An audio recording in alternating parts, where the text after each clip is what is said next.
그걸 해야 성공한다. 그걸 하지 않으면 일본처럼 그냥 간다. 그런데 우리는 일본처럼 만약에 돼버리면 일본 엔화는 그나마도 안전자산이란 말이에요. 여전히 안전자산입니다. 한국 원화는 지난 코로나 기간 동안에 조금 안전자산으로 인정을 받기 시작했어요. 조금. 하지만 아직도 멀었어요.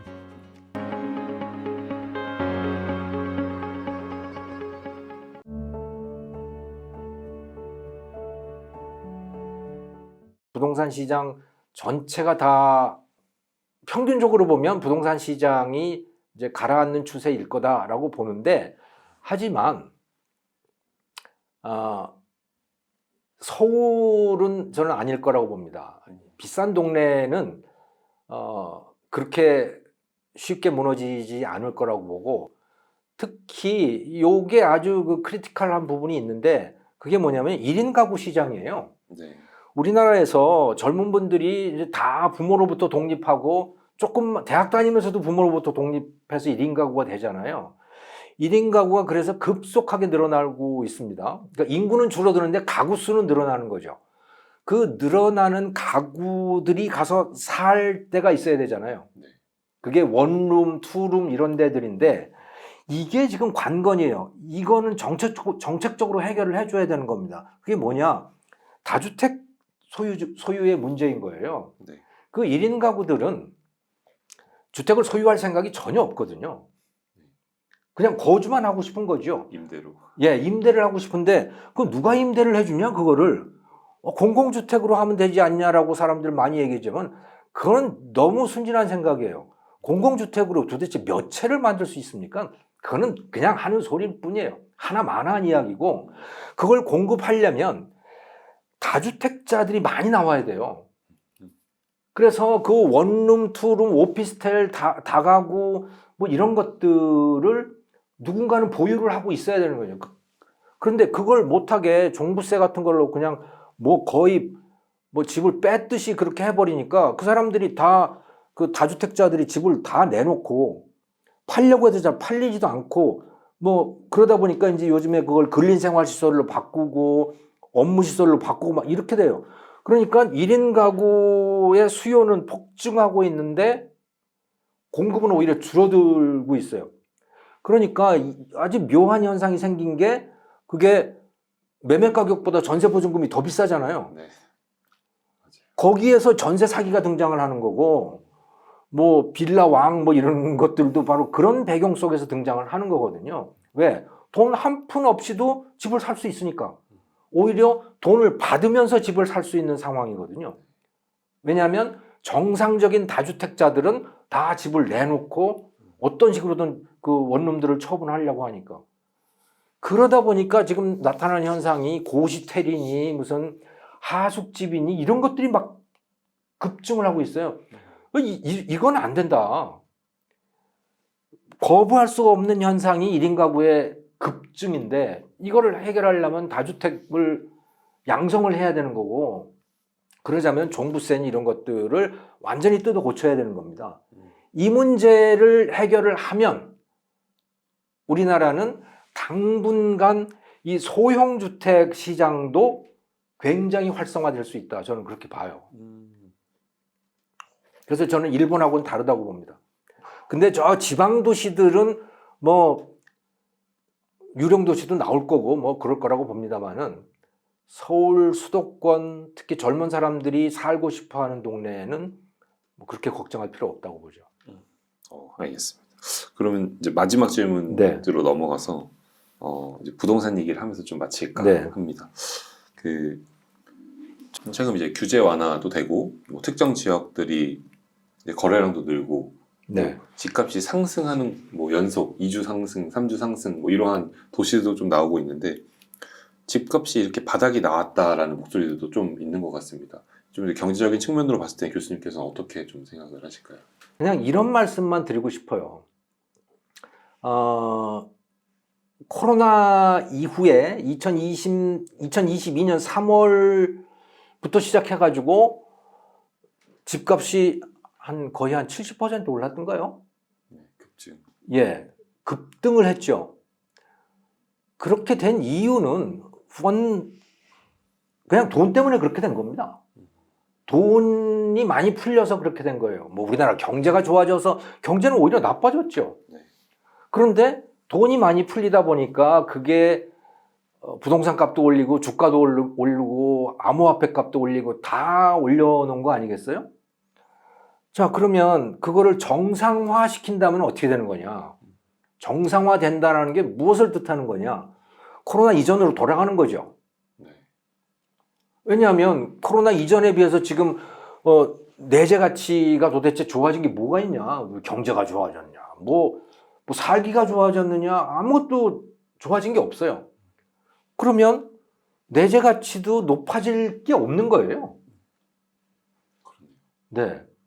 그럼 코로나 이전의 값으로 가는 게 어쩌면 맞겠다. 그런 생각을 하죠. 그냥 한 70% 올랐는데 지금 떨어진 거는 한 10몇 % 떨어진 것 같더라고요. 그러면 알아서들 판단하시면 되겠습니다. 중소 이제 건설사들이 이제 좀 한계 기업이 늘어나고 있고 이제 PF 위기 뭐 이런 것들이 좀 얘기가 나오고 있습니다. 거기에 이제 또 최근에 들어서 미분양 가구가 이제 10만이 될 수 있다, 7만 넘어선다, 뭐 이런 기사들이 나고 있는데 이런 사태들은 어떠한 연결로 계속 발생하는 건가요?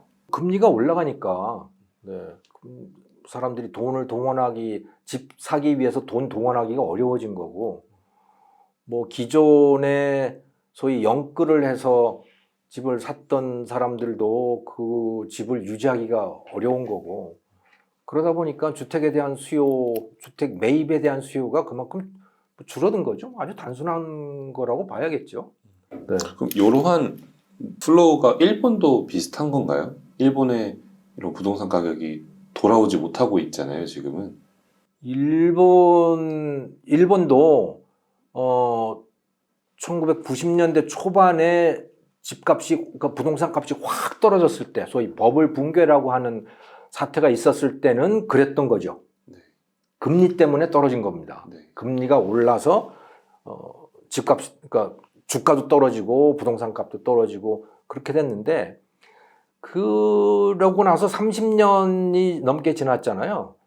그거는 이제 금리하고는 저는 관계가 없다고 봐요. 그냥 그거는 그야말로 일본 경제의 근본적인 문제들 때문에 나타나고 있는 현상이다. 저는 그렇게 보죠. 일본 경제가 활력을 잃었고, 특히 그 중에서 그 아베노믹스 이후에 지금 이전까지 일본 중앙은행 총재를 했던 구로다 총재가 했던 그 제로금리라고 하는 거, 그게 저는 일본을 더욱더 망쳤다고 봐요. 그러니까 그것 때문에, 제로금리 때문에, 또 그다음에 엄청난 양적 완화라고 하는 거, 뭐 회사채도 사들이고 막 이렇게 했잖아요. 망하는 기업들이 없는 겁니다, 일본에. 일본은 지난 20년 동안 뭐가 제대로 망한 적이 없어요. 한국이 2000년대 이후에, 그러니까 국민소득 1만 달러에서 3만 달러를 넘어서게 되는 결정적인 계기 중에 하나가, 우리나라는 IMF 금융위기를 통해서 엄청나게 망했거든요. 그래서 돈 안 남는 사업들은 다 문 닫았어요. 돈 되는 사업만 남긴 거예요. 그리고 다시 시작했죠. 일본은요, 안 망해요. 그러니까 옛날에 돈 잘 벌었던 사업들이 계속 남아 있는 거예요. 근데 그게 옛날에 잘 벌었지 지금은 완전히 망한 사업들이거든요. 그냥 그게 그대로 있어요. 사람들이 그냥 거기서 일하고 월급 받고 월급 몇 푼 받지도 못하고, 하지만 그냥 그러고 있어요. 그 때문에 일본 경제 활력이 완전히 사라졌다. 굉장히 중요한 이유 중에 하나죠. 그래서 아까 우리나라와 일본이 다를 수 있는 건, 우리나라는 혁신도 잘하고, 우리나라는 화끈한 게 있어요.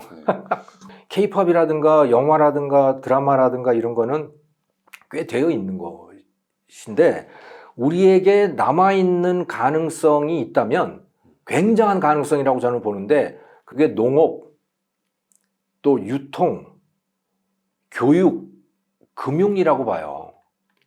이게 우리나라에서 가장 낙후된 분야들이기도 한 겁니다. 이게 농업, 예를 들어서 농업, 농촌에 가면 다 70 넘었어요. 그 무슨 농업을 해요? 그러니까 우리나라 농업은 다 죽어버린 거예요. 농지가 완전히 사장돼 있다고 보시면 되는 거예요. 거기에 젊은 사람들이 들어가서 글로벌 비즈니스를 해야 되거든요.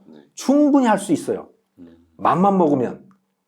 그러니까 기존의 기득권만 깨버리면 돼요. 일본이 그 기득권이 어마어마하게 그냥 꽉 짜여져 있거든요. 아무것도 바꾸지 못하잖아요. 그래서. 네.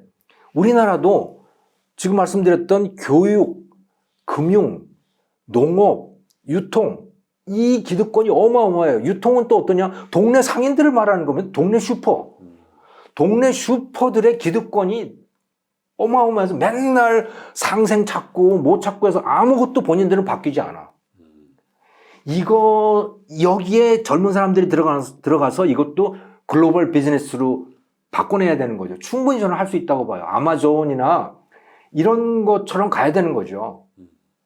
뭐 쿠팡 같은 것도 뭐 상당히 성공한 모델이라고 저는 보지만, 그래서 얼마든지 그런 가능성이 있다. 교육도 마찬가지고. 우리나라 교육도 지금 뭐 교사들, 공무원들이 꽉 잡고 앉아가지고 학교를 다 망쳐버리고 있거든요. 저는 젊은 선생님들이 그냥 그들에게 자유만 허용을 해준다면 얼마든지 외국에서 유학을 오는 중학교, 고등학교, 초등학교를 만들어낼 수 있다고 봅니다.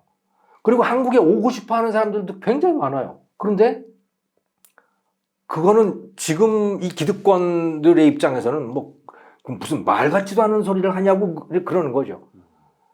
그게 바로 일본처럼 망해가는 길이거든요. 기득권으로 꽉 짜여서 아무것도 바꾸지 않고 있는 거죠.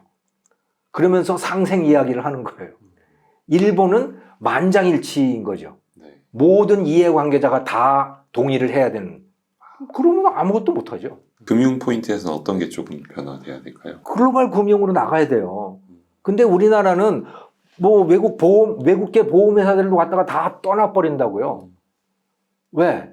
금융감독원이 가만히 내버려 두지를 않는 거죠. 뭘 제대로 영업을 할 수 없게 만드는 거예요. 그냥 금융은, 은행은 그저 공무원이야. 너희들 공무원대로 해. 좀 그렇지 않았던 게 미래 에셋 정도인데 글로벌 비즈니스로 나가고, 거기도 뭐 글쎄 이제 그냥 타성에 젖어 있는 거 아닌가 생각이 들어요. 근데 성공 모델이 있다. 그게 바로 오징어 게임이고, 네. 아니, 한한령으로 중국 시장이 꽉 막혀서 이제, 우리나라 연예기획사들 다 망했나 보다 했는데, 웬걸. 새로운 채널들이 엄청나게 생겼잖아요. 그래서 유튜브로, 넷플릭스로. 저는 우리나라의 낙후된 모든 분야들이 저는 그럴 가능성이 있다고 봅니다. 그걸 해야 성공한다. 그걸 하지 않으면 일본처럼 그냥 간다. 그런데 우리는 일본처럼 만약에 돼버리면 일본 엔화는 그나마도 안전자산이란 말이에요. 여전히 안전자산입니다. 한국 원화는 지난 코로나 기간 동안에 조금 안전자산으로 인정을 받기 시작했어요. 조금. 하지만 아직도 멀었어요. 일본 엔화 정도 인정받으려면. 그래서 한국이 경제가 본격적으로 쇠퇴를 하기 시작하면 금융과 같이 꼬꾸라질 가능성이 매우 높다. 그렇게 보죠. 그래서 빨리 우리나라는 혁신을 해야 된다. 그러려면 그 기득권에 집착하고 있는 사람들이 이제 손을 떼야 돼요. 동네 상인들, 농민들, 교사들, 공무원들, 이런 사람들이 지금 꽉 잡고 있는 교육, 유통, 농업, 금융, 이런 거 이제 손 좀 놔라 좀. 거기에 젊은 사람들, 진취적인 사람들, 혁신적인 사람들이 들어가서 다 바꿔놓게. 그게 저는 길이라고 봅니다. 되게 희망적인 마지막 메시지였던 것 같아요. 네. 저는 그거 확신해요. 길만 열어주면 정말 크게 성공할 거라고 봅니다. 오늘 이렇게 해서 서강대학교 경제대학원 김정호 교수님 모시고 이야기 나눠봤습니다. 긴 시간 동안 유익한 말씀 나눠주셔서 대단히 감사합니다.